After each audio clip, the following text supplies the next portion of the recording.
তো আজকে যাচ্ছি সেল চৈত্র সেলে। তো আমাদের এখানে তো সেল হয় না, উল্টো দাম বেশি হয়। তারপরও যাচ্ছি আজকে বাজারে, মানে পয়লা বৈশাখের বাজার করতে। তো পুচকু দেখেছো ঘুমিয়ে গেছে, তো ওকে ঘুম না পাড়িয়ে তো যাওয়া যায় না, নিলে তো কান্দাকাটি একাকার করে দেবে। এদিকে দেখো চৈত্র সেলে মোবাইল কিন্তু চলে এসেছি। না না, আমি কিনবো না, আমার ফ্রেন্ড আসছে, ওই কিনবে। তো সেটাই অল্প ভিডিও করে নিলাম। ও আমাকেও বলছিল যে কি মোবাইল কিনবো না কিনবো, তা আমাকে একটু দেখে দিতে বলছিল, কিন্তু আমি মোবাইলের বিষয়ে কিছুই জানি না। তো এদিকে দেখো কি করবো, আর ও তো মোবাইল দেখছিল, আমি এদিকে আমার নিজের চেহারাটা দেখে নিলাম। তারপরে আসলাম হলো কাপড় দোকানে। তো এদিকে ভুটিয়া মার্কেটে, আমাদের এখানে ভুটিয়া মার্কেট বলে জায়গা আছে, তো এখানে আসলাম। তো ও জিন্স কিনছিল, তো আমিও এখান থেকে কিছু কেনাকাটা করলাম।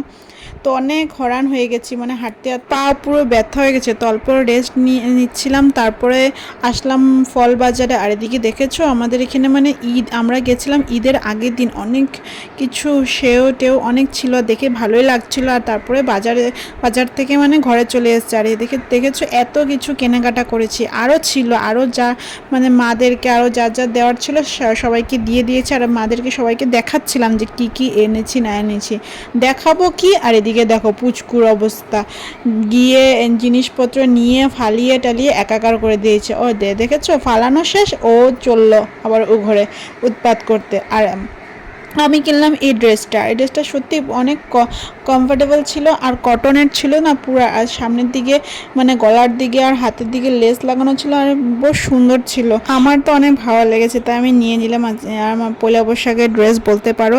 আর তারপর দেখবে একটা জিনিস, এই দেখো একটা পায়ের মোলও নিলাম, মাত্র কত নিয়েছে জানো তো, 50 টাকা। তো ভাবলাম দাম কমই আছে, তো নিয়ে নিলাম।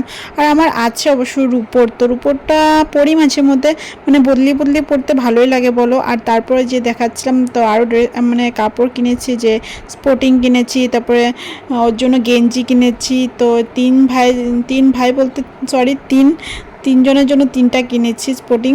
তা আরও ছিল স্পোর্টিং, এগুলো ভাইকে দিয়ে দিয়েছি। আর এদিকে দেখো পুচকুর জন্য ড্রেস কিনেছি তিনটা। তো কটনেরই কিনেছি, গরম এখন তো গরম পড়ে গেছে, তো কটনেরই সব ড্রেসগুলো কিনেছি। আর সফট ছিল, বাচ্চাদের কাপড় অবশ্য সফটই থাকে। আর ছেলেদের কি আর গেঞ্জি আর প্যান্ট, কিন্তু বাজারে মেয়েদের কি সুন্দর সুন্দর ড্রেস ছিল, জানো তো চোখে আমার সেগুলোই পড়ছিল। বারবি ড্রেস, তারপরে বাচ্চাদের নানা রকম, মানে মেয়ে বাচ্চাদের নানা রকম ড্রেস ছিল, কিন্তু ছেলে মানুষের বলো এইসবই ড্রেস। আর জানো তো এগুলো কেনাকাটা করেছি না, তার জন্য একটা ট্রলি টাইপের ব্যাগ একটা গিফট পেয়েছি, গিফট বলতে ফ্রিয়ে দিয়েছে। তো গিফট পেতে কারণ না, মানে ফ্রি জিনিস পেতে কারণ না ভালো লাগে বলো। তারপরে পুষ্পকে একটু আদর করে নিলাম, বাজার থেকে এসে একটু আদর করে নিলাম, ও আমার সাথে একটু উৎপাত করে নিল। আর অনেকক্ষণ পরে দেখলে না ও একটু কেমন জানি করতে থাকে, তো সেই জন্য একটু আদর করে নিলাম। আর মানে ভিডিও অন করলে ও খালি ক্যামেরার দিকে তাকিয়ে থাকবে তো সেটাই। আর তারপরে ওর সাথে একটু খেলে নিই, তারপরে তো রান্না বাড়া আছে। আর আজকে রান্না করব চানা, চানা বলতে ছোলা। তো সেটা তোমাদের সাথে শেয়ার করবো। আর তারপরে দেখো আমি ঘরটর কী অবস্থা করেছিল, তো আধা গুছিয়েছি। তো টাইম হয়ে গেছে রান্না করার, তো পুচকুকে খাইয়ে দিলাম, তারপরে টাইম হয়ে গেছে রান্না করার, তো রান্না করবো। এদিকে কাপড় এক গোছা আছে, সেগুলো পরে গুছাবো, আগে রান্নাটা করে আসি, তারপরে কাপড়গুলো গোছাবো। তারপর গেলাম রান্নাঘরে। আর রান্নাঘরে এদিকে দেখো মা ছোলাটা তো আগেই ভিজিয়ে রেখে দিয়েছে, তারপরে এটাকে সিটি মারবো, তারপরে সিটি মেরে তারপরে রান্না করবো। এদিকে দেখো আমি আসার লগে লগে পুচকু এসে উৎপাত শুরু করে দিয়েছে। তো একটা রসুন পেয়েছে, রসুন পেয়ে সেটাকে এখন ছিটাবে ছড়াবে, এটাই করবে। তো রান্না তো স্টার্ট করে দিয়েছি। এদিকে দেখো মশলাটা একটু কষিয়ে নিই।